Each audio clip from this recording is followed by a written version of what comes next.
And the last thing, the most important piece, is we're going to take the North and never give it back. I've told you before, I'm a fan. This is our second meeting. You are nice, all right? You are nice with yours, all right? I just want to shout out to Swift at Swift Sports Network. What's up, Swift? This is Kyler Gordon. Just want to do a quick shout out to Swift Sports Network with all the latest news on the Bears. You ain't speaking facts, we don't want to hear it. Yeah, we going for the dub. You are now watching Swift Sports. The Bears. What's up, guys? Swift here. I'm joined by a good friend, Glynn Morgan, back again, talking Bears free agent frenzy, and we're looking forward towards the NFL draft. I always love talking draft with Glynn Morgan. Glynn, how you doing today, man?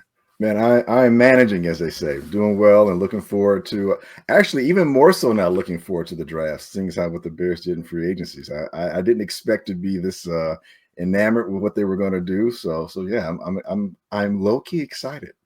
I mean, I expected us to attack the trenches. I've talked all off season and even going back to last year about this is the off season of the trenches. But even how much I talked about it, I still did not expect to add 3 Pro Bowl quality interior linemen and probably the best defensive tackle we've had since Tommy Harris. And I say that I love Grady Jarrett. So that's a good way to start. I want to talk about Grady Jarrett because did you see his press conference? I saw bits and snippets, and I saw the most important part where he's like, got to go to dark places. I mean, hilarious. Yeah, he was talking about there was a clip on mic'd up where he said some stuff to Jordan Love, and right. So they asked him then about that, and he was like, "Yeah, Jordan Love, I respect him. He's a good player, but I'm not going to talk. He plays for that other team." And it's just the way he talked, man. Right. Grady Jarrett is one of those guys who he controls the room, and he's also Drew Dahlman said it. And this is another factor here when you're getting Drew Dahlman and Grady Jarrett went against each other in practice for years. And Dahlman credited Jarrett for making him better. He said, look, anything that I had as a weakness in practice, it would get exposed by Grady Jarrett. So when you're in training camp or mini camps, you already know what you need to work on because Grady Jarrett, no matter what you do good, Grady Jarrett is going to find your weakness and expose it in practice and make you look like a fool. And you go home that night going, I got to get better at this because I can't go in the season like that. And I'm just so excited to have a guy like that on the team, man. You know, I'm with you 100%. Like everything the Bears had done prior to that with the offensive lineman they acquired, I was like, okay, you know, this is kind of what you should have been doing last year, but whatever. Last year's last year. You saw your mistakes. You're addressing them. That's, you know, that's mature. Okay, here we go. Whoa, you got what? You got Grady Jarrett? Oh, okay. Now that's a bit of a game changer because, you know, the Bears interior, although not bad, you knew it was missing something, a little something. And Definitely. It was hard to define specifically what that something was. Athletically, you could say a little more, you know, quickness and athleticism and to be able to penetrate upfield. You could see that, but, you know, it's still something else. You know, you still wanted to not be a sieve in the middle. He kind of fits the bill on both ends. He still has that quickness, but that experience. So whatever he may have lost a little bit athletically, he more than makes up for his experience, his power. To me, you know, someone made a comparison to him with John Randall, Hall of Famer from Minnesota Vikings. I think he's thicker, wider, you know, about the same height, give or take, and maybe not as quick.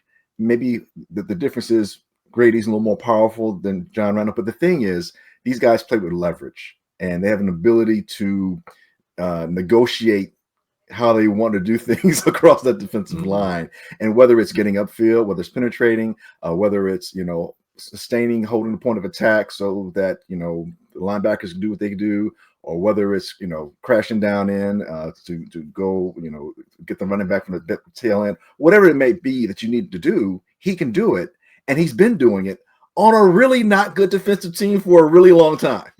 He's been the guy who gets double teamed almost constantly, and they game plan for him. I mean, when you look at that defensive line, they game plan for him every single game, and he's still been a difference maker in the NFL. This guy is, to me, it's one of the biggest moves we've made in years. And I can step back and look at it. Any one of these three moves, when you look at the top three we brought in, Joe Tooney, Drew Dahlman, Grady Jarrett, any one of those three moves, if you look back at the last, I'd go back almost 10 off seasons, it would have been the best move of the entire off season. Any one of those three moves. Yes, and we did all three of them within 72 hours.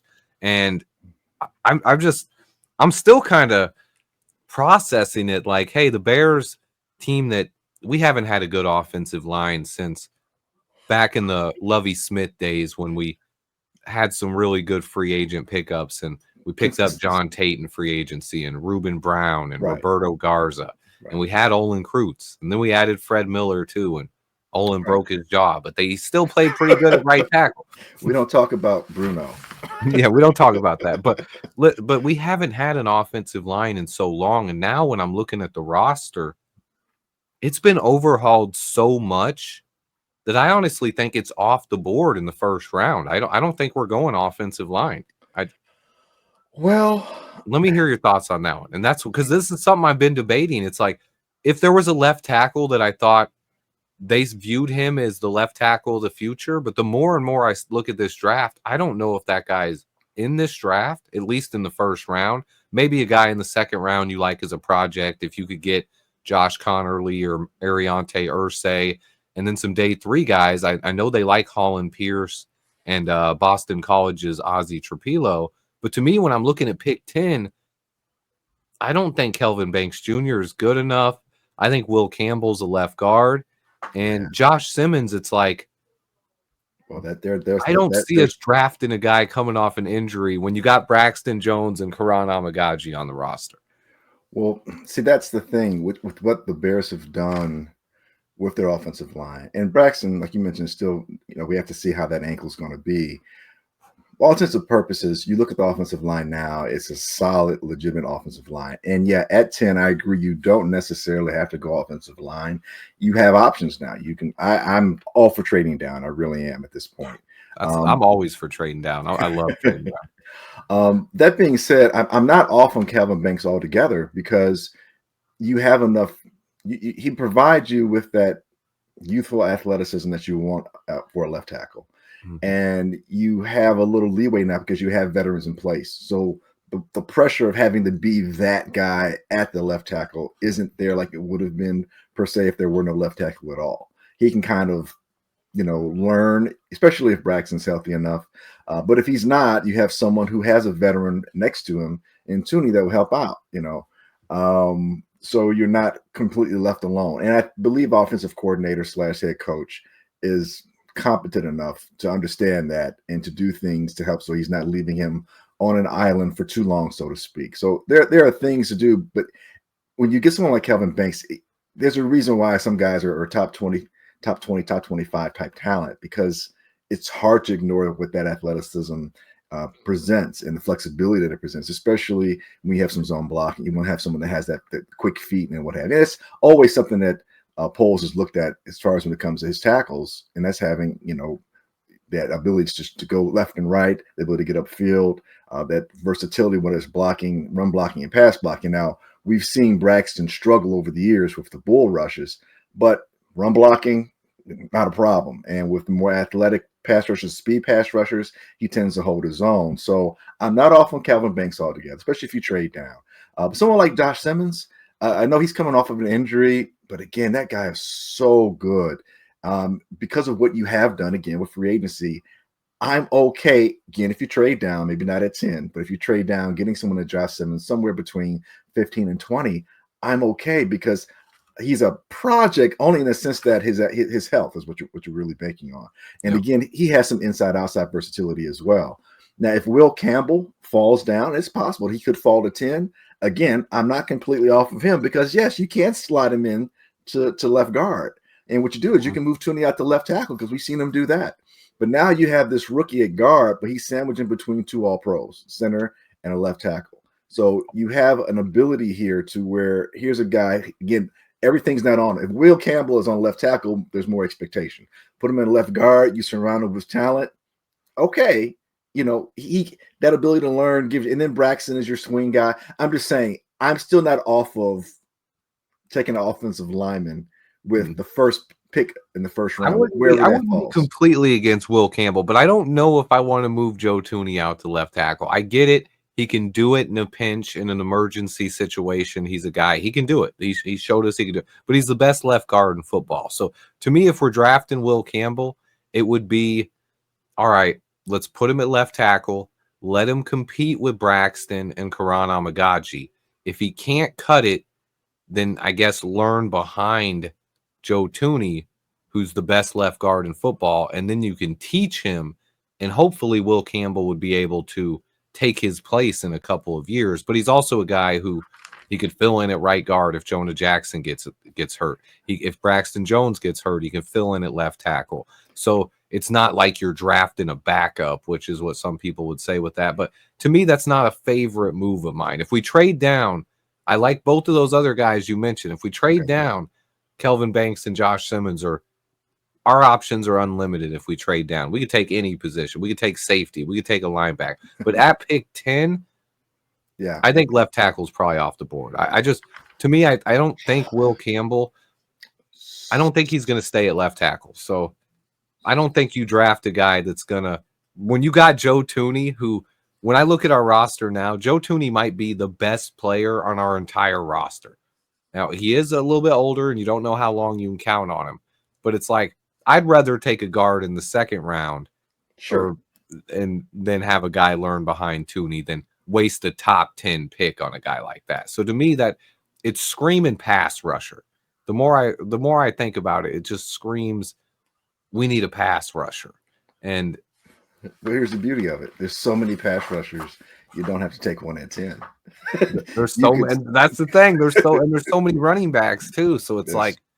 Right. This draft's wide open. Where we're setting at right now, do you have a player or a couple of players that you like most at pick 10?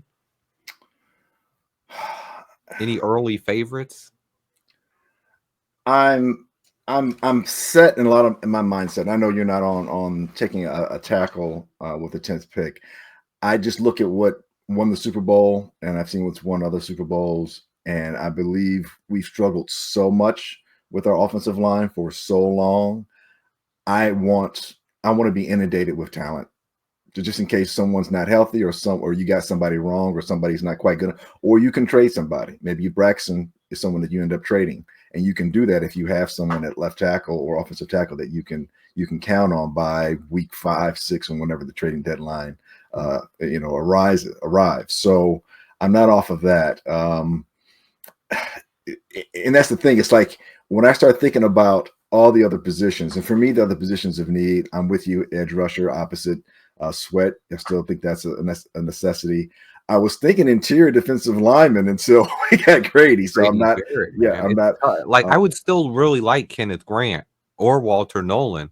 But I think you can wait on those guys. Yeah, it's like I could also go in the second round and grab a Tyleek Williams or an Omar Norman Lott. So it's and I like those guys, in the second round for that second backup or that rotational guy in the interior. But you said earlier safety, and not a lot of people are really talking about safety, and I think it is a concern because Brisker, his health and the way that he plays, it only makes me think that concussions are going to happen again. And if it happens again, I don't know if he doesn't retire, and I wouldn't blame him if he did. So safety, although I don't necessarily see it as one of the top 100 picks that we know, because we got 4 picks in top 100. I don't necessarily see it there per se. But I think we trade down. I think we definitely could get a safety in one of those top 3 picks for sure.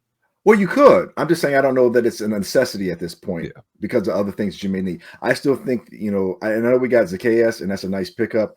I still would like to have a slot receiver, someone that we can count on and that can grow and build with our young quarterback. I don't know how long Zacchaeus is going to be. I don't know if that's someone that Caleb is going to have that instant, connectivity to, and we'll see. So running back is interesting. Because you're really wondering now, and I am not picking a running back in the first round. I'm sorry. I'm just no chance at Ashton Genty then. No shot. sometimes I get to the point where I want to scream. No, look, a nice running back. He is not Barry Sanders. Okay, he's not. He's just not. To me, I will say, no one's Barry Sanders, right? But if I say which running back has the best contact balance since Barry Sanders, and that my answer to me might be Ashton Genty. That's not saying this is Barry Sanders, but if someone asked me, legit, who has the best contact balance of any running back you've seen since Barry Sanders? And to me, it's Ashton Genty. So there is a little something there. Now, I'm like you. I don't ever, coming into this, I've been telling people all year, we need to draft in the trenches. But just with everything that's happened, it's like if Ben Johnson is back there whispering in Ryan Pohl's ear and he's saying, give me Ashton Genty. Don't do it. And he's looking over his shoulder, and that's what he's hearing. Don't do it. Stop listening. Still, if Ben Johnson wants it, you still don't want it. No, Ben. Okay. Because there's a crap ton of other running backs. Give me Quinshawn Judkins over. I love Judkins. See, and that's my own argument that I make with myself is if I was the GM, I would rather take James Pierce Jr. or Kenneth Grant at 10. And then give me Quinshawn Judkins, or even this. Like this was before we addressed the trenches. I thought, look, okay, let's go offense or defensive line in the first round, and then the second round you can still add edge rusher, D tackle, or offensive line because Donovan Jackson could fall, Gray Zabel could fall. There's even a chance now that Tyler Booker could fall. I don't think he's going to fall the second round, but some people are saying if he was there, I'd still snatch him up. If you can get Tyler Booker in round 2, but Tyleek Williams, Princely Umana-Malayan, Jack Sawyer, Landon Jackson, all these names. And then you can still in the third round maybe grab Iowa's Caleb Johnson. Or you have him already on the team, though. He's already on the team. That's Roschon. That's Roschon. Caleb's got a little more. I think he's David Montgomery, man. He's David Montgomery. I like Roschon, but I don't. Roschon's unique. There's the same type of back, I guess, is what I'm getting at. I want somebody that's going to give me more explosion. I mean, that's what's really missing. You got Roschon to be your hammer. Drafting another guy to be the hammer. It's so how are we going to disseminate these guys? We have DeAndre Swift. We also have DeAndre Swift too. That's why I think you could draft either one. You could draft a power runner or a speed. Now Judkins offers both. That's what I'm saying. Why not get the guy that's both, and you don't have to spend a first round pick on that person? Yeah. I like Amari Hampton, but I don't think he'll. I don't want to take him in the first round. He probably won't get past a team. That's like another reason. Yeah, it's Hampton. I really like, and I don't want people to think I don't like him. I just think.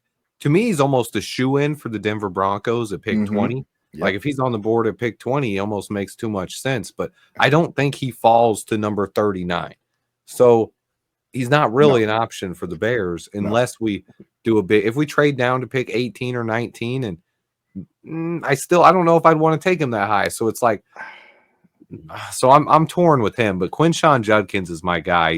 I'm right on there with you. He's a guy. He can be the hammer. He could be a 3-down running back. He has good hands. He's not as good of a blocker as Roschon. So you could even have Roschon pass block for you early on with Quinshawn Judkins, or have Swift be a receiver out of the backfield. So he fits whatever we're going to do. I really love Judkins.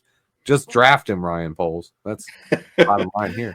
And if you're just stuck on getting a 5'8" running back, take the guy out of Tennessee. Take Dylan Sampson. I do like Dylan Sampson. He's a good player. Here's the thing. Here's the issue I have with Genty. He's not pushing the pile. I want somebody that can count on to score me touchdowns inside the 5-yard line.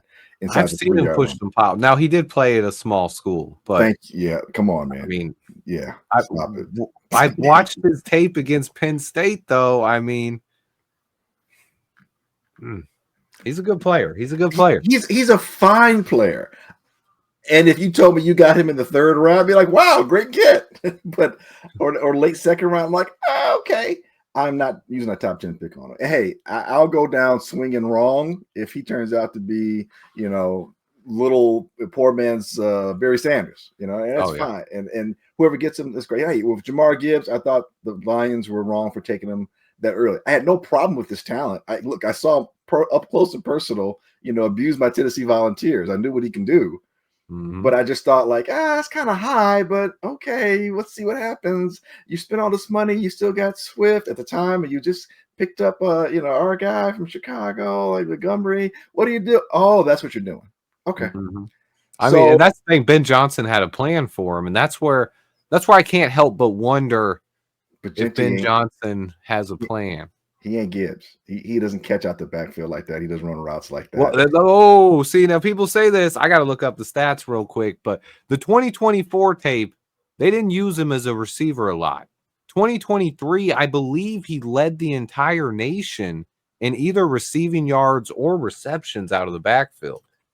Let me see if I can pull. Somebody has to.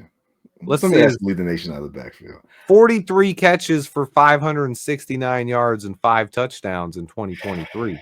I mean, he can definitely make plays out of the back. I think people are underrating that with Genty. He is a pure 3-down back. He can pass block, he can catch, and he can move the pile a little bit. But I'm with you. I still don't think we need to draft a running back in the first round. No. But I do love his talent. That's the one thing. I think the problem is the reason why I talk about it is because there's too many people that they don't want Ashton Genty. So they instead of saying I don't want to draft a running back in the first round, they shit on his talent. They put him down and talk about his talent and say he's not a good running back. He's not a 3-down running back. And that's why you hear these narratives that he can't catch or he's too small. And it's like, this guy is 220 pounds, built like a rock, runs fast as hell, best contact balance I've ever seen. He's smart. He's got great hands. To me, he is a special running back. And that's where I just have to play devil's advocate when I hear people saying that he's not, because to me, he is. I'm still not advocating for the Bears to draft him, but I do think he's a special player. I respectfully disagree when it comes to special. Is he good? Yes. Is he very good? Yes. Is he a great college running back? Undoubtedly. I was pulling for him. I wanted him to win a Heisman, to be quite honest with you. I wanted to see someone from Boise win it. I thought he deserved it, to be quite honest with you. I really did. Well, when I think about him as a pro, there's some things I'm just like, for me to take it back in the top 10, and even if the Bears traded down to say 20 or something, I won't be as annoyed, but I'd be like, okay, make it work. You better, when you take a 3-point shot from midcourt, you better hit it. It's like you better hit this shot. But for me, a top 10 back, you got to be more than special. You have to be exemplarily special. I mean, you have to be something that not necessarily that I haven't seen before, but that makes me stop and go, I haven't seen much of that. If I haven't seen Bijan was worth a top 10 pick.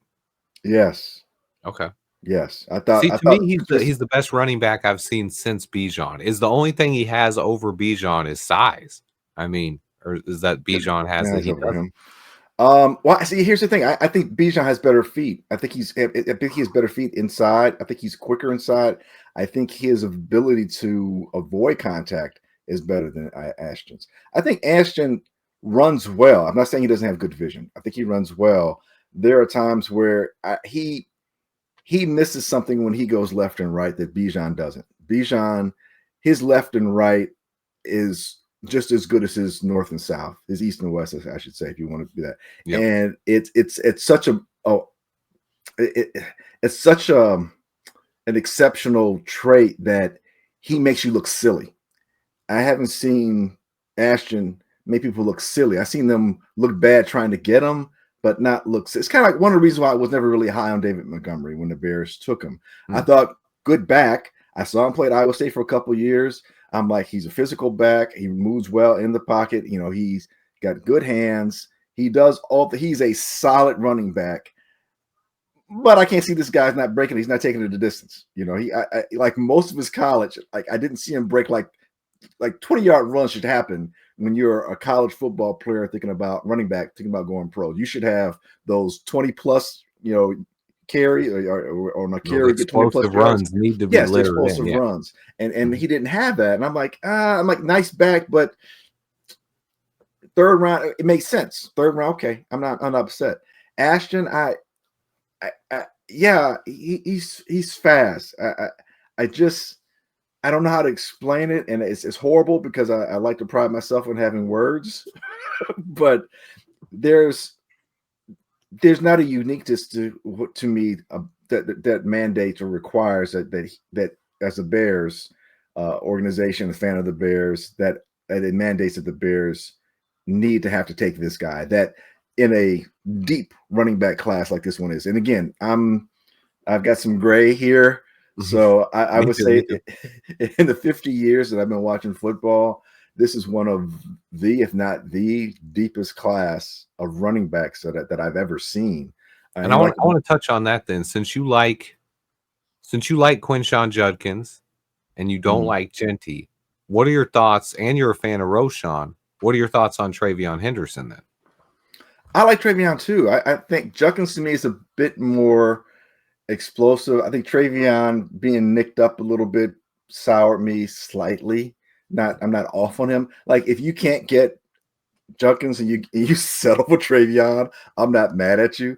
Some of these Ohio State running backs tend to do well. I mean, J.K. Dobbins, if he didn't keep getting injured, he'd be one of the better running backs. I love J.K. Yeah, I actually really like Trey Sermon. He never did much in the NFL, but I like Trey Sermon too. Yeah. If the Niners wouldn't have traded for Christian McCaffrey, I thought he was going to end up being their starter there. And after McCaffrey got there, he just never had a chance. And so you just brought up a great thing, a great point in that, our assessment, and by our, I mean everybody's assessment of running backs, it can be so right and then so not work out at the same time.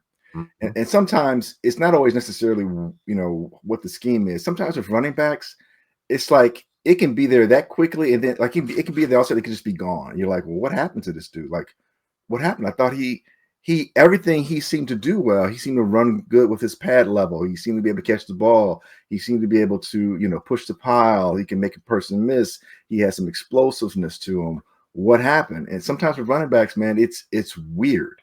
It's weird. And I think that's why, you look at the NFL over the years, over the last maybe 20 years, give or take, they've gone away from running backs, in plurality being taken in the first round, because it's like, it's almost a dime a dozen. And as I say that, I remember speaking with, I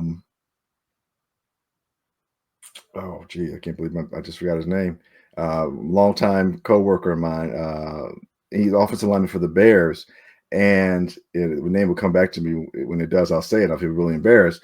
But I remember him telling me, he was like, "Hey," he blocked for Walter Payton. He was like, "Look, man," he said, "Hey, Glenn, running backs are a dime a dozen." It's like, what? Like, you blocked for Walter? How could you say that? He says, don't get me wrong, Walter's special, but generally speaking, running backs are a dime a dozen.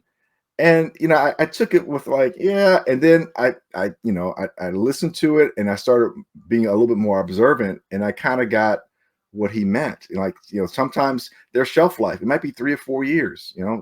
The wear and tear the NFL always talks about now. How we should tread on your legs, tread on your tires, so to speak. You look at a guy like what's my guy that was came out of Georgia, went to the Rams first round. Oh, Todd Gurley. Todd Gurley. I mean, dude, you couldn't tell. I might do. That's one of the more looked like the best running back I ever. I mean, he was up there. He was up there, but he had the degenerative knee thing. So like, that's what I'm saying. It's like you never know, and all of a sudden you're there 1 minute, and then you're not. Because Todd Gurley, I'm like, dude, you're like Eric Dickerson like to me in some respects. You're not as a beautiful. But if he wouldn't have got her, I mean, you see what an impact he made his first few years though, and that's kind of what you're looking for in a running back.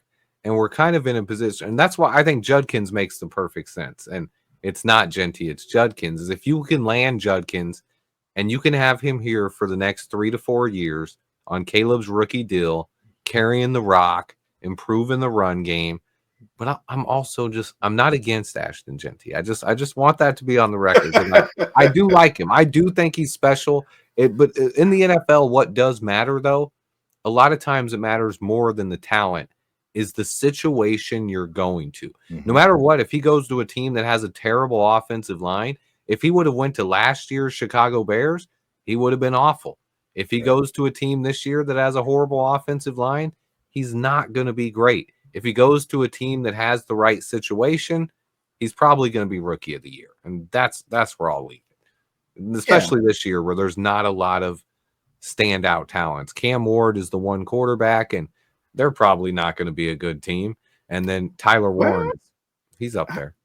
I don't know. I mean, you look at Tennessee. I mean, really, if it wasn't for the knuckleheadedness of one Will, at quarterback, they paid $82 million to Dan Moore in free agency, a left tackle who makes Braxton Jones look like a Pro Bowler. So I'm not on the Titans train right now. I'm not on it.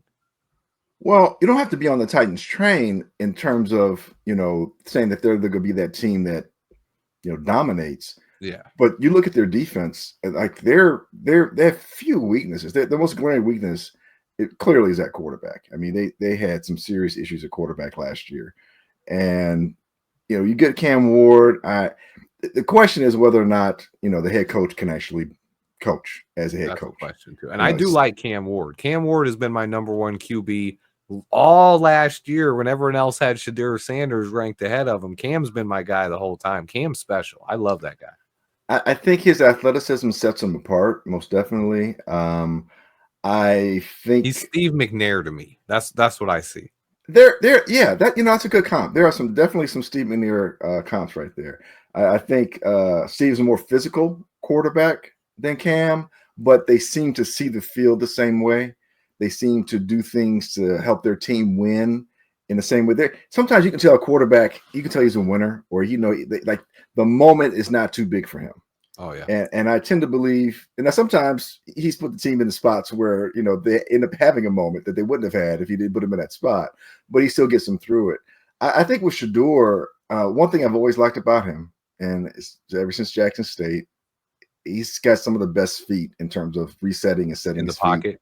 Just even when he moves out, he resets his feet. By never I mean more times than not, like 90+% of the time, he's not throwing off balance. His throws are his feet, his throws, his arm motion, everything is as textbook, so to speak, as can be. And it makes sense. I mean, you hear about how much he trained with Brady, learned from Brady, and he's been around football his whole life. I mean, he's been around who knows how many of the greats he's been around. Obviously his father as well. But he doesn't lack for confidence. I just think that at the NFL level, he's clearly a pocket passer. So if you're expecting him to get out of the way, harm's way, it ain't happening so much. He's not a runner. No, he might do it as well as Mahomes at times, where everything is wide open and then he takes off. You're like, oh, I forgot he might just run. He may get sneaky yards like that.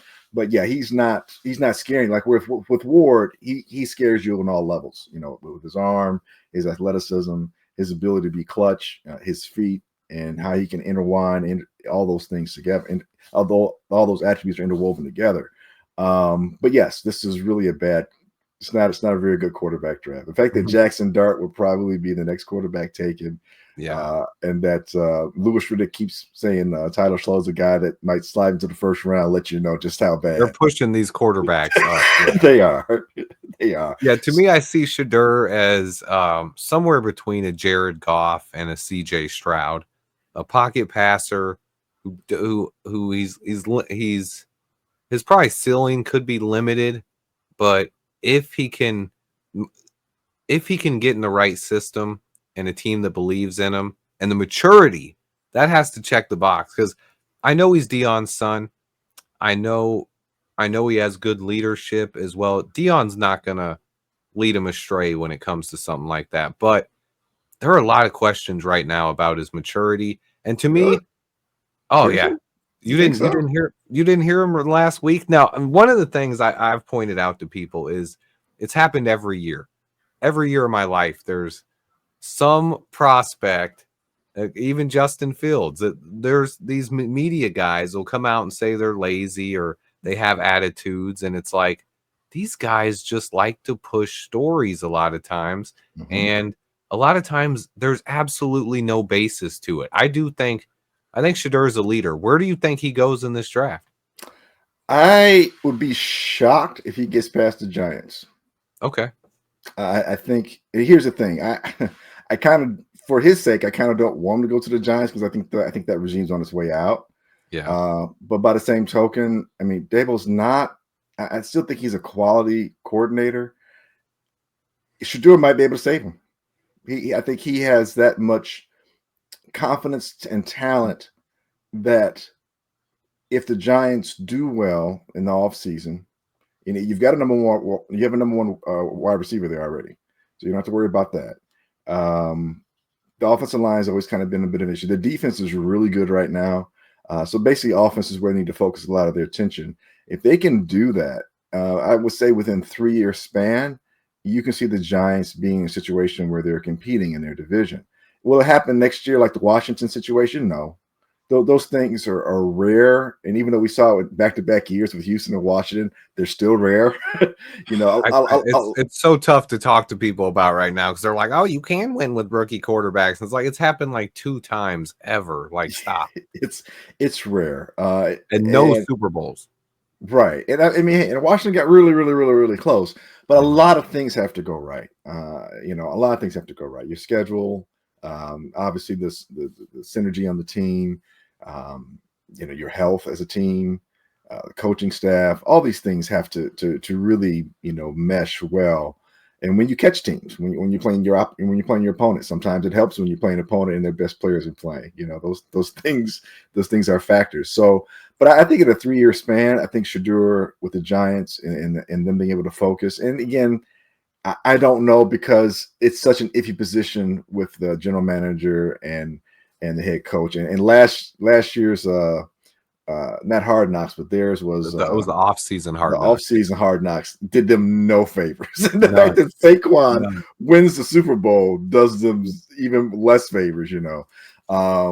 So, but I don't think it gets past. I don't think it's past them. Now, will the Browns take them? I don't know. The Browns should, because they're not going to get any quarterback help this year any other way. They're in and such a weird position. They are. See, here's the thing. If the Browns, this is what I don't quite get it. You know, Miles is asking you to, you know, let me go. Please trade me.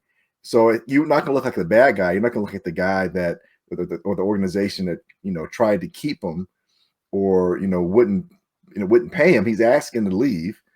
And you can get there are 31 other teams that would gladly give you something for him. You just got to sit back and just figure out what the best deal is for you. And because of the situation with Deshaun Watson, it helps clear you a little bit of some of that fiscal responsibility of having to pay him. And outside of quarterback, wide receiver and edge rusher generally are your next highest paid players when it comes to their second contract. So you get a guy like Abdul Carter, you know, coming in, you can probably take him in your same position, so to speak. I'm not saying he's Myles Garrett, but it's not like it's a horrible situation to go from Myles Garrett to Abdul Carter. And then maybe you draft a quarterback in the second round and go from there. But by keeping Myles Garrett, now I'm saying, well, maybe Shador does come into play now because now your quarterback's on his rookie deal. And at some point, if Deshaun ever gets healthy, you got a heck of a backup. But, you know, I don't know. I don't think it's Deshaun's team. So I don't think it's something like you're upsetting the apple cart if you draft a quarterback. So I think they're in a weird spot. But they're in a weird spot where by taking Shador, they could signal a transition while they still have the best player on the team for the next several years. And there's still some talent there on that offensive line and a couple of receivers to where Shador is not coming in with a horrible team in terms of talent around them. It's viable. It's palatable, so to speak. So, but yeah, that's the second pick. I don't think he goes number one. I think that's probably going to be Cam. So I think Shador probably goes to the Giants. I think being in New York makes the most sense for what Shador probably wants in terms of his marketability and all the things off the field that would probably appeal to him and his personality. I think competing against the Eagles would appeal, in Washington would appeal to his competitiveness, and then all of a sudden now you're looking at a division that's got 4 good quarterbacks. You got a Super Bowl winner, you got the Rookie of the Year, you got a guy that's got Dak when he comes back. So it's like, okay. And if you're the Giants, you kind of have to look at that like, okay, well, who's our quarterback going to be? Because, Dak's not going anywhere anytime soon. Obviously, the phenom in Washington, that's a revelation. So you're screwed for the next 10 years. And Hurts has just been to his second Super Bowl and probably could have had 2 Super Bowls if he didn't fumble in the first one, arguably speaking, or bad call. So, and the Eagles are such a good organization, they're not going anywhere. So if you're New York, drafting the quarterback, it sells, it moves the tickets. You're in New York.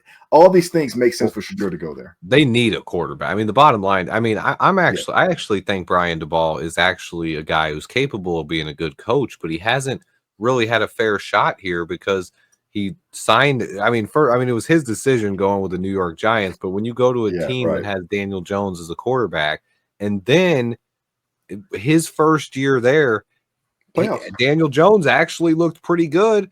So then they gave him $150 million contract, and he got stuck with it. Now he wasn't pretty good, but he had some good weeks in fantasy. I think he served as like a top 10 fantasy quarterback that year due to his rushing numbers. And that's our metrics. He did some good things rushing, and they still should have let him go. But in order to fairly evaluate him, he's an offensive-minded coach. You can't really evaluate him without a quarterback. I think Cam Ward would have been perfect there, but they messed up and won a game, cost themselves the number 1 pick.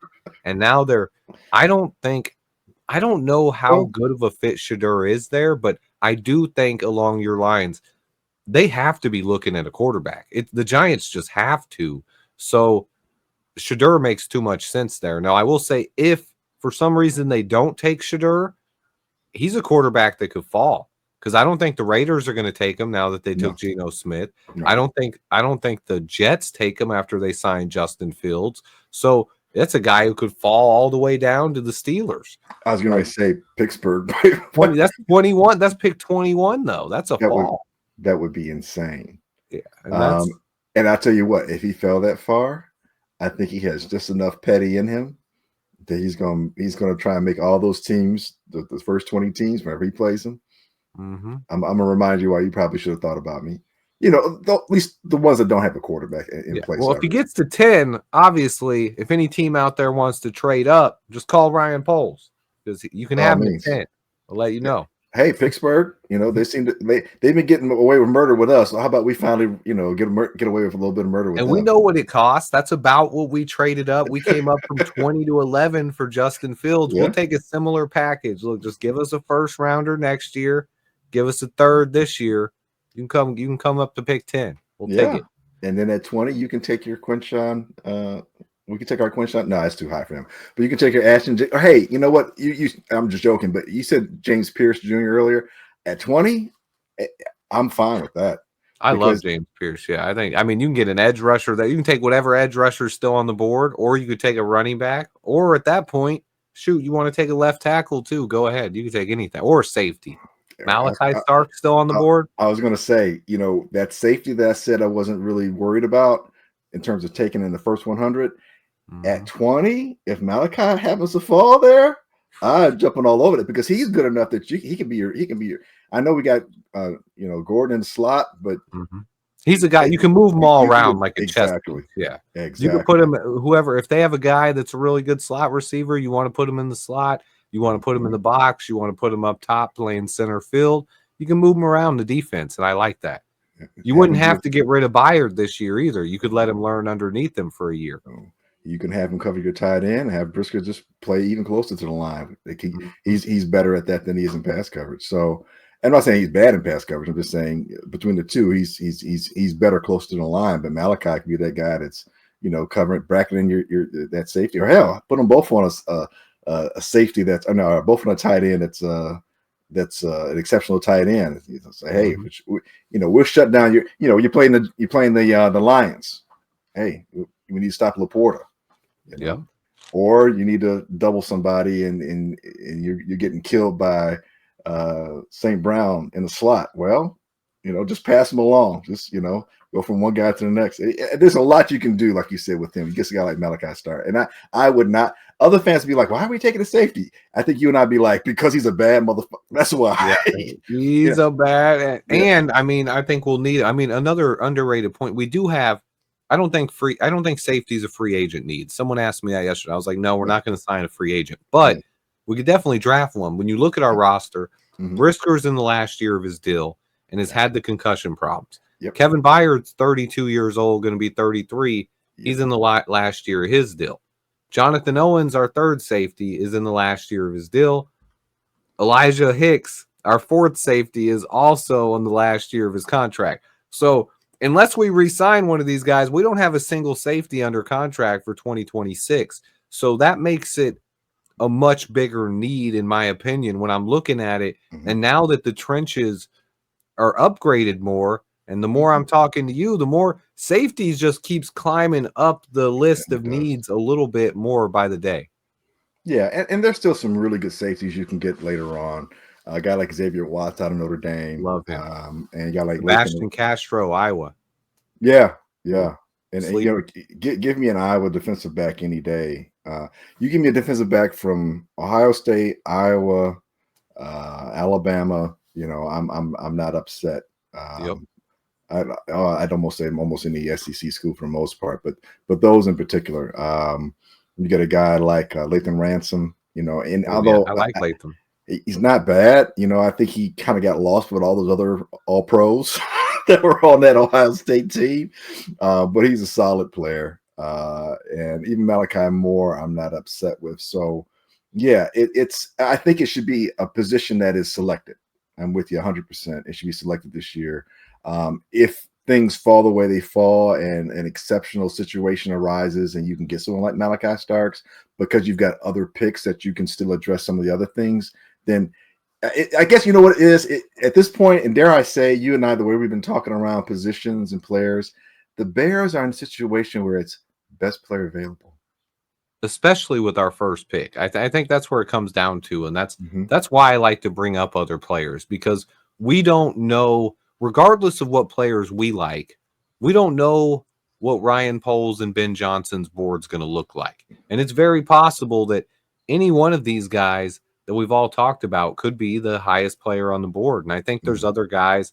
Jahad Campbell's an option. This is a guy that no one talks about. He's a guy that I think could come in, and if you're one of the people who don't like Tremaine Edmonds, and the Bears can't get out of his contract this year, he's similar to DeAndre Swift. He's on the team this year, but next year we could cut him and save $15 million. So if Dennis Allen is in the building and he's talking to Poles and he's like, I know you paid Tremaine Edmonds a lot of money, but that's not my middle linebacker of the future. And he's looking at a guy like Jahad Campbell and he says, not only could this guy come in and be my linebacker, but he can also rush the passer on third down if needed. All of a sudden, he's an option at 10 as well. Now, to me, it's similar running back. I don't think you take linebackers in the first round either, unless they're special. So to me, I'm still looking trenches, and to me, the backup option. To me, right now, I think I've almost eliminated offensive line. To me, I think it's going to be defensive line, or it's going to be one of the wild cards, which would be Ashton Genty, Tyler Warren, Malachi Starks. Wow. So you would take Tyler Warren. And now, again, we're talking best player available. So I'm not upset. And I told you earlier. I wouldn't personally. But Daniel Jeremiah said the point the other day. He said if the Bears take Tyler Warren, they would have the best 12 personnel package in the NFL. And to me, I'm just thinking Ben Johnson's so unique, right? He's innovative. He's offensive minded. So I do like to kind of go down those wormholes sometimes of, okay, you know what? Just because I don't think it's something I would do, or I don't like that position value, or I like Cole Kmet.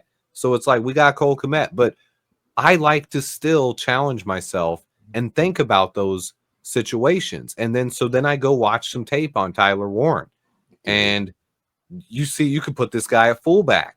You could put him as your slot receiver. You can move it. You can put him all around, or you could have Cole Kmet on one side of the line, a right tackle. You could have Cole Kmet lined up there, and you could have Tyler Warren helping out Braxton Jones because he's the better blocker on the left side.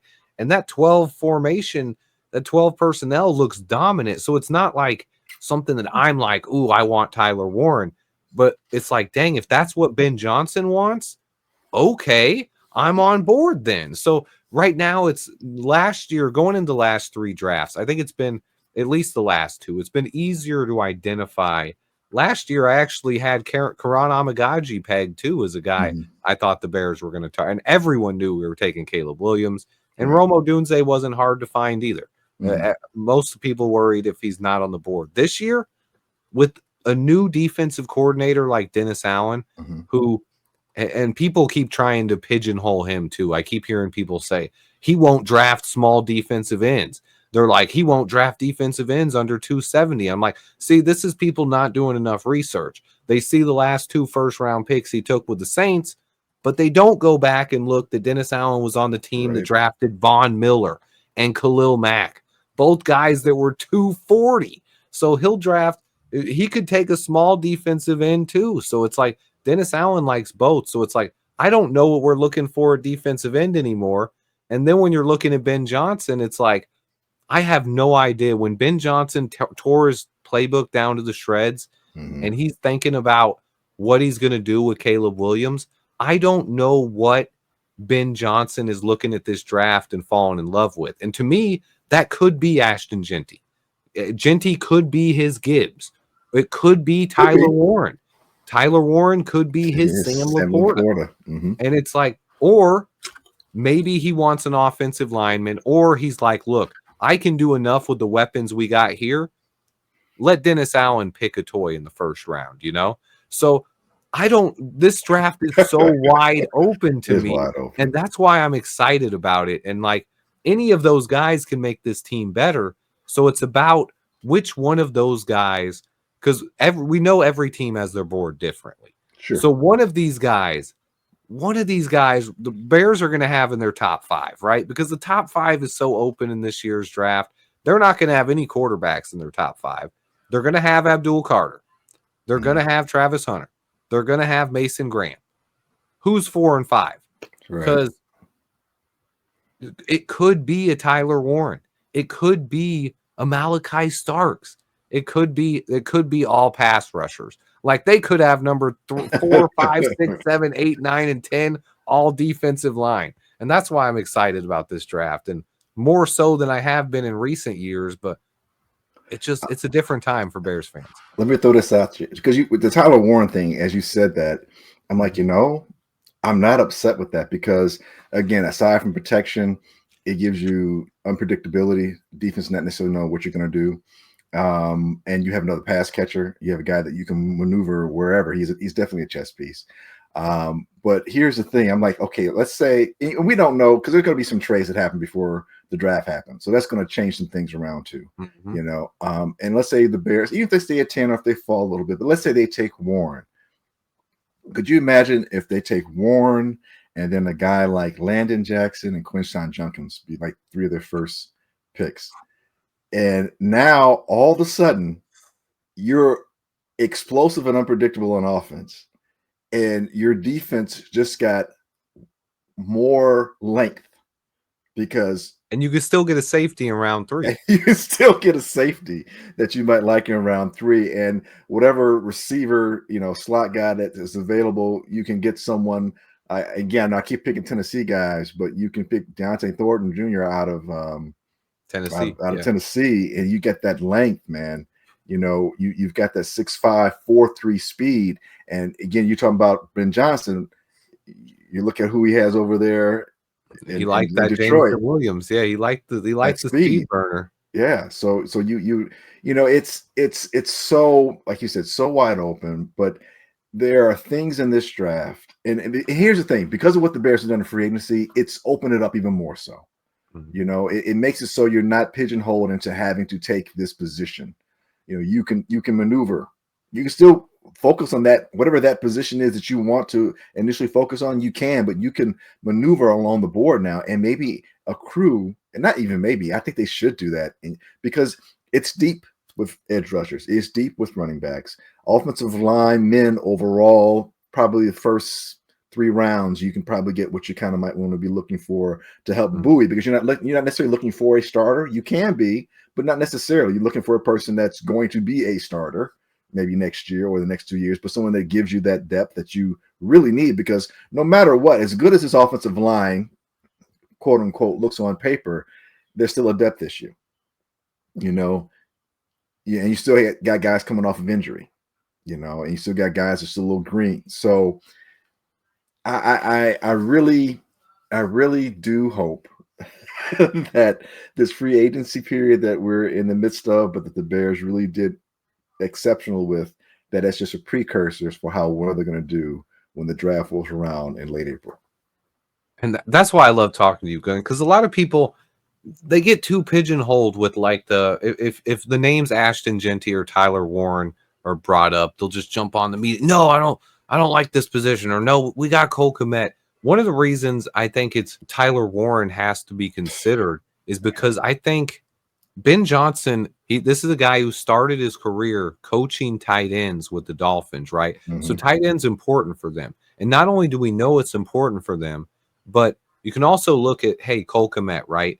He underperformed last year. I like Cole Kmet. He has a value contract. Here's the thing, though. It wasn't his fault. The Detroit Lions, when they had T.J. Hawkinson, a Pro Bowl tight end, and Ben Johnson clearly had to be in on this decision, was like, listen, guys, I can get a better tight end that I like more in the draft, a guy like Sam Laporta. And he identified a guy. So to me, it's not impossible that Ben Johnson came in here and was like, look, because to be honest, I like TJ Hawkinson more than Cole Kmet. And TJ Hawkinson's a Pro Bowler, only a couple years older than Cole Kmet. So I don't know if you can argue that. I'm not trying to say Cole Kmet needs to be traded or not good enough at all. I'm just saying the possibility is there that Ben Johnson is going to come in here and say, Cole Kmet is not my answer at tight end. So I like to remain as open and flexible as possible. And this year, more than ever, I'm having an awfully hard time trying to figure out who the Bears' targets are this year. Every time I think I'm narrowing in on someone, everything changes up. If you go back 2 weeks, I would have set my top players right now. I would have been Will Campbell, Tyler Booker, and Armand Mimbu. Now, Booker's not even an option. He's not an option. Mimbu might be gone before the Bears go. Yeah, Mimbu or Will Campbell could go at pick 4 now. Either one of them could. So now I don't think offensive line is an option. Things have changed up. So it's like it's wide open to me. I don't think we need to draft a tight end. I want to now. You talked me into it. Dude, I'm sitting back here smiling because here's we talked earlier, and I said I've been over at Big Ten Network freelancing over there, so I've got to see a lot of Big Ten football. Now and by my heart, I'm an SEC guy. I went to Tennessee, as those who've pretty much seen me on these waves know that I bleed orange and I skew SEC all day. That being said, the Big Ten has some really good football played this year. And Tyler Warren, week in and week out, I'm watching this guy. I'm like, are you guys watching this dude? Like, this dude's on Sunday. All you guys are like, I don't know. I'm like, no, he is a for sure Sunday guy. He's a first rounder. No, dude, he's top 20, easy. I'm like, you're looking at a guy snapped and caught a 60-yard touchdown, bro. On the same play, bro. I'm like, you're looking at someone that is Travis Kelce like. Really. And people be like, are you getting over? I'm not getting over my skis here. He is Travis Kelce like. And I think he's just scratching the surface. He really is. There is so much more because Penn State, as constrictive as they can be with their offense at times, they actually utilize him the most. In terms of what he offered. And I still think they didn't realize that until mid-season. They could have gotten more out of him. That being said, as you talked about Tyler Warren, I'm like, okay, so I'm going DJ Moore, Tyler Warren, Cole Kmet, and I've got Romo Dunze. Roma Dunze in my backfield. I either got Swift or Junkins. I mean, I can run, throw. I can do whatever I want to do back there. I And think, you can even go I formation and have Tyler Warren back there as the fullback. dude, I think Tyler. I wouldn't be shocked if he ends up throwing a tight end pass instead of run back option, tight end option pass. Tight end option pass. I wouldn't be shocked. I really wouldn't be shocked. He is that much versatility and flexibility. Look, it's unconventional in a lot of ways. It's not quite as bad as drafting a punter that you don't really need that early. No slate to the punter. Hell of a punter. I'm just saying that we didn't need that at that point, but whatever. It's not quite a reach there because of who Ben Johnson has shown us to be over the past couple of years, because of what the Bears have done in free agency, and because of the fact that they do have 4 picks in the top 100. And I think we are talking best player available. Tyler Warren may arguably one of the 3 or 4 best players available when the Bears pick at 10. If they don't trade down. If the Bears have him as their 4th player on the board. And that's where I think top 3 are pretty clear. I think almost everyone are going to have them ranked some sort of way in their top 5. But after those 3 guys, and I don't think either of those 3 guys have any shot at falling to pick 10. No. So then it comes down to who is the top player on the Bears board at that pick. And to me, I think it's just so wide open. And that's why this year's draft just has me so excited. Like the flexibility that Ryan Poles has given us to actually be able to go into this. Now, a lot of people will say we're picking best player available, but you can legit look at our entire roster now, and there isn't a single major hole. Sure, you could want to upgrade over Braxton Jones. Sure, you could want to upgrade over Deo Odangbo as one of the defensive ends, or Kevin Byard or Brisker at safety. But every position has good players on. And I mean, linebacker, you can upgrade over Tremaine Edmonds. A lot of people are forgetting about Tyreek Stevenson. I do want to talk about that for 1 second because cornerback is not a need. I'll say if there's one position we are not drafting in the first round, cornerback. Zero chance. I know Tyreek Stevenson had that stupid play for the Hail Mary, but it is a very talented corner, and he's just going to be going into year 3. He's a good player. People need to calm down with Tyreek. Yeah. I'm still a Tyreek fan. He was immature and knucklehead, and it wasn't like you didn't see some of that, when he was in college a little bit. And that's where Allen's going to whip him into shape. Al Harris, our DB coach. Woo. I was getting ready to say that's where the locker room and your teammates come into play. And especially with Grady on the team, I think you're going to see less of that kind of nonsense. Grady Jarrett might whoop his ass if he does some stuff like that. I mean, on the field. And here's the thing, too, man. It's all about the buy-in a lot of times, especially with the athletes and when it comes to the new coaching staff, how quickly everyone buys in. And with that buy-in, whatever success that it comes along with that, the sooner the success, obviously easier the sell is for the buy-in. But when you're in that situation, when as a team you're moving in that upward trajectory and you can see the light, so to speak, in the tunnel becomes a little more, illuminated, and you know what you're dealing with. Some of that foolishness just doesn't happen. Sometimes that foolishness happens when, you're losing games that you shouldn't be losing, and guys, the focus is gone. But when you're in that situation where, okay, all right, here we are, just like Washington last year. Let's say Washington didn't have the success it had. There might have been a knucklehead moment or two for some player on that team, possibly. But once you were 5-2, you're like, well, hold on, wait, hey, we got something special here. This is serious. Yeah, the buy-in is different. So yeah, man. I mean, the Bears.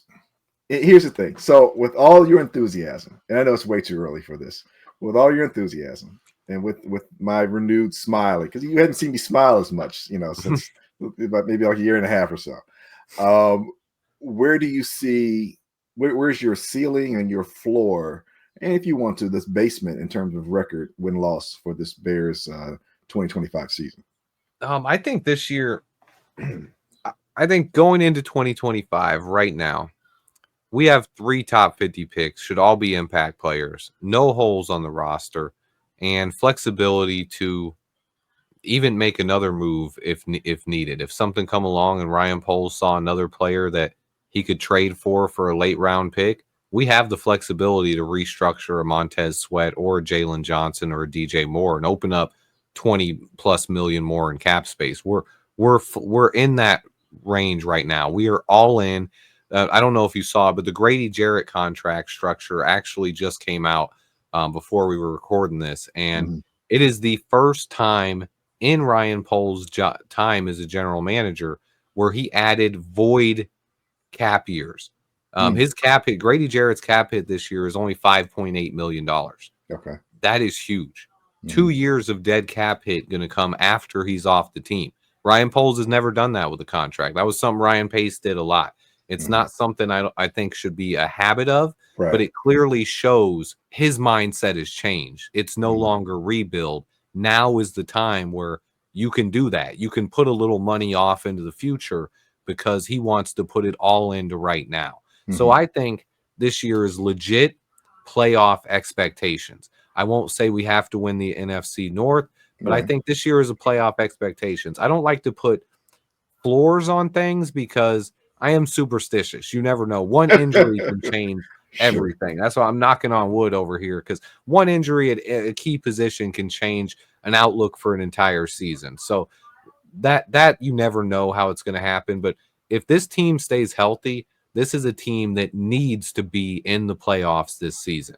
Now, they should be competing for the NFC North, but no one's going to take the NFC North easy. That's going to be a battle. I mean, the Vikings lost their quarterback. The Packers, they're a team that has some question marks right now, but they have one of the best front sevens on defense in the entire NFL and one of the best offensive play callers in the NFL. So they're going to be a good team. And then the Lions, we know that roster is loaded. They somehow lost the starting corner and got a better corner. They lost Carlton Davis, pick up DJ Reed, who's one of the best young shutdown corners in the game, and paid him less. So the Lions continue getting better, but they still have Jared Goff. They're paying him $50 million. They lost both of their coordinators, both who are good enough to be head coaches in the NFL, and not just head coaches, but probably two of the most popular and favorited head coaches around the league. I also really like Darren Glynn as well. And then Ben Johnson, of course, was my favorite choice. So the NFC North is going to be a bloodbath again. But the Bears need to be in competition for the NFC North this season. This is what this rebuild was about. And now it's time to start winning. Now, we do have to see it on the field. It's going to take time for our offensive line to gel. And Ben Johnson is a first-time head coach. So that's why you almost want to say temper the expectations a little bit. But that's why Ryan Poles is spending a little bit extra money this year, because now you're going to have it might be Ben Johnson's first time, right? But he has a former head coach on the staff in Dennis Allen. He has Eric Bieniemy, who's been a part of multiple Super Bowls. He has one of the most tenured defensive line coaches in all of football, a guy with 40 years of experience, Bill Johnson, on the D-line. And then you got Al Harris, Antoine Randall L. But then leaders in the locker room too, Joe Tooney, Grady Jarrett, those guys are going to make everyone so much better. And I think this is a playoff team. As long as we stay healthy, we should be in the playoffs this year. What the record is or the wins are, I don't know, but we better make the playoffs at least as a wild card. And that's where I'm putting that. Oh, man. It's so hard. It's time, Glenn. It's so hard. It's so hard because I do temper my expectations probably more so than most people. Doesn't mean I'm being negative. I see a lot of bright spots. A lot of there's a lot of brilliance, potential brilliance on the field that should be enacted as the season gets underway. But that being said, still I have a question as to backup quarterback. I still have a question as to what you mentioned earlier, how quickly things will gel on the offensive line. And that's pretty much it. It's not so much I see failings with the team. It's, okay, we're in a tough division. I think Minnesota's going to fall back a bit because, again, just like we have questions at quarter, I say questions backup, they have questions at quarterback. We don't know what JJ McCarthy's going to be. You just don't. And their backup, they thought it was going to be Daniel Jones. He left, and he's with the Colts. So that's a huge thing right there. Although their acquisition on the defensive line, the 2 free agents they got, makes them defensively a problem, especially considering who They the defensive upgraded the coordinator is. offensive line too. They got Will Fries and Ryan Kelly too. So Yeah, they're so definitely going all in around JJ McCarthy. right, the talent is there. It's just So with the Lions replacing 2 coordinators, we saw what happened to the Eagles after their Super Bowl run, losing both coordinators. They had still won 11 games, but they still weren't quite the same team. So there's an adjustment period there. So I think those things benefit the Bears. And the Bears were still competing as bad as we were last year. The Bears were still competing pretty much in almost every divisional game last year. So it's not so much a division I'm worried about. It's the conference as a whole and being one of the top 7 teams. I don't. Washington could take a step back, or they could, press forward. I don't think the Eagles are going anywhere. Dallas, they're still a bit of an enigma, but they're still an extremely talented team. I think the 49ers, they're not going to be the factor that they have been. They're falling off. Right. Seattle's going to have a quarterback adjustment period, and we'll see what happens. I'm not as high on Darnold going to Seattle as I was when going to Minnesota. Yeah. So we'll see what happens there. But especially with them getting rid of Tyler Lockett and DK Metcalf. Like, exactly. What are you doing? What are you doing? But that being said, Arizona's going to be a lot better. Nobody's talking about them. They'll be a lot better. And I think the Rams are going to be a problem for a lot of teams as well. And you look at the South, Atlanta, I know they lost a center. They lost their leaders in the interior, the center and Grady. So that could be a bit of a thing that pulls them back a little bit. But Tampa Bay still looks to be very strong. Tampa Bay is good. Yeah. So you know what? It's not out of the question because Carolina still an enigma. You're looking at Tampa lost their offensive coordinator, so we'll see how Mayfield does with the new guy. And you look at the Falcons, it's still gonna have a young quarterback. So it's a strong possibility the Bears could be the 3rd best team in their division and maybe be the 3rd best team or the 4th best team in the conference. It's maybe the 5th best team in the conference. I think, and this year it's a year where we have to make a move. I mean, whether or not whoever ends up winning the division, it's going to come down to week 18, I believe. I don't think we're going to have a runaway winner in the NFC North. I think it's going to be a bloodbath again, even if the schedule doesn't set it up that way like it did last year. That was part of the schedule set it up that way. It was like, hey, this is what's happening, and we had to fight it out at the end of the year. But this year, it's going to be close again. That's what I believe. And that's where the depth, that's kind of what I'm saying. It's like the depth's going to be an issue. And not just having bodies, but quality athletes, quality players. And the coaches, man, I'll never, ever jump off of the point that it's not so much the head coach. Obviously, the head coach is integral as much as a quarterback. But as important as the quarterback position is, it's the most interdependent position in all sports as well. That being said, as important as a head coach is, a head coach is only as successful as his coordinators. Whether he's offensive coordinator or defensive coordinator himself, the other person opposite him has to be solid. And we've seen, you can just point to how many teams have been bad with bad coordinators and turn right around and be almost the same team, but a lot more successful with new coordinators. The Philadelphia Eagles are a prime example. Super Bowl year after that, and then this year. So in this past season, you just see it. And the Lions, we may find out what the Lions are like. It's one of the things that was so good about that 49ers dynasty in the late 80s into the early 90s, because the coaching staff was littered with head coaches. Oh, yeah. Oh, yeah. So many of them, and you look at same thing with Holmgren and his staff that he had with the Packers. Big reason why the Packers, I mean, yeah, sure, it's easy to point to Brett Favre for 20 plus years of quarterback and Roger, but look at the coordinators that they've had that have come down the pike and how good those guys were, and they move on to be good head coaches. And so here in Chicago, what kind of tree have we ever had? Adam Gase might be the only person that left to become a head coach in the last 25 years. Fangio. I mean, well, Fangio, yeah. Fangio. But that was really a hire. It wasn't really, we didn't bring him up. Yeah. Right. Yeah. And not only that, but it was, he wasn't off the tree, so to speak. He was a cagey veteran who probably should have been the head coach before he was our defensive coordinator. He just didn't get the job. For sure. He probably should have gotten it after, from the 49er days, if not beforehand. So, but for all intents and purposes, even in the Levy era, weren't producing anybody, Never got the offensive coordinator right there, Lovey. No. Wish you would have. Yeah. So your coordinators make a huge difference. And that's why, again, feel really good about what the Bears did in acquiring both coordinators that they got, and Allen and Johnson to be the head coach and also be the defensive coordinator for the team. And the other guys they got on I think there's potential 3 or 4 other head coaches on this staff. So this is exciting.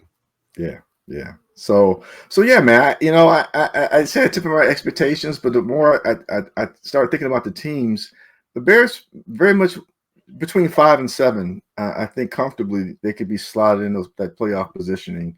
If again things break their way, they could win a division. You never know. I won't rule that out. I mean, we see it every year in the NFL. I've watched the NFL for a long time. There's been maybe 1 or 2 years in the last 30 where one team at least didn't go from worst in the division to first. We saw the Lions do it just a few years ago. We just saw the Commanders do it last year. The Texans do it the year before that. It happens every year. One of these years, it's got to be the Bears' year, especially we did it already, though. Last place. Yeah, it happened. That happened under Pace. Well, that's too long ago, though. We don't remember that. That act like that didn't happen. Yeah, we blocked that out. But hey, Glynn, man, I appreciate you. Do you have any final comments or anything else you wanted to, or any final questions or anything you had? No, man. I think just for the most part, man, I just look forward to the Bears and really what these other teams are going to do in terms of whether trades are going to happen between now and April 24th, and just kind of see where the Bears factor in, and if that 10th spot becomes integral to someone else's needs, or if it's just we're ready to trade. Yeah, or if it's just something that becomes a situation where you and I pretty much talked, ad nauseum, that it's best player available. So that and with that being said, watch a couple of these pro days going forward. I think focusing on the most talented players that you can see and hear, for all the fans that watch your show and tune into you, just start paying attention, regardless of position. Just start paying attention to some of the talents out there and see how that talented player or players could be incorporated into what now seems to be a Bears roster that is full of potential. A lot of upside. Which player is going to help the Bears the most this season? That's what we're talking about now. Most of the time in the draft, you are looking for long-term, but right now we might be looking for long-term and immediate impact player as well, because we're ready to win now. So it's not as much about the future. That's one reason why I don't think drafting injured guys is really in play this year. We need impact players that are going to come in here and help this team. Glynn, as always, man, I appreciate it. We're going to have you on. We're going to have to get something regular going or something soon. But Glynn, you are the man, and I always appreciate talking to you, my man. Hey, Swifty, as always, man, it's a pleasure. It's mine. Thank you for allowing me to share some time on your platform. I appreciate it as always, bro. I love chopping it up with you. Even when we disagree, I love agreeing how we disagree. I know, man. I know. I learned. I love being able to actually chop it up and have discussions. Yeah, it's always fun. Well, tell the people where they can find you, Twitter, X, wherever. Oh, yeah. So your podcast as well. Yeah, I have a podcast with my guys, Easy Smoking the GM Podcast. You can catch us on YouTube. Just type it in and we'll pop up. And from time to time, the Twitter X thing. I'm not gonna let my politics get into play here, but you can see me on there at Real Glynn Morgan. So yeah, man. But for the most part, I am laying in the weeds, man, and popping up from time to time on different people's platforms, whether it's yours or some of the other guys. So I'm out there in the ethosphere. Yeah, man, I'm just looking forward to this play. Oh, hey, I'm going to make an appearance down there in Green Bay, so I might see if I can do something. Yeah, I'm going to be down there at the draft. Okay. Maybe I can correspond for some folks while I'm down there. Glynn at the draft. Let me know.